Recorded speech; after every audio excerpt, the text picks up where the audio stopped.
So সেদিন গিয়েছিলাম ধানমন্ডি রবীন্দ্র সরোবরে, যেখানে চলছিল 5 দিন ব্যাপী বসন্তের মেলা। সো আমি ফেসবুকে দেখে রেডি হয়ে লাফাইতে লাফাইতে গেলাম মেলাতে, যে আমিও পিঠা খাবো। কত রকমের পিঠা!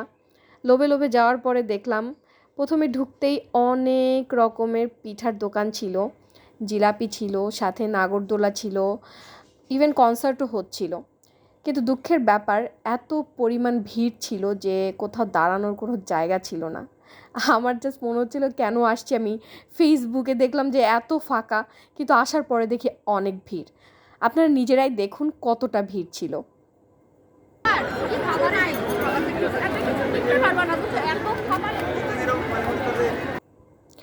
সো যেহেতু চলে এসেছি, পিঠা না খেয়ে কি যাওয়া যায়।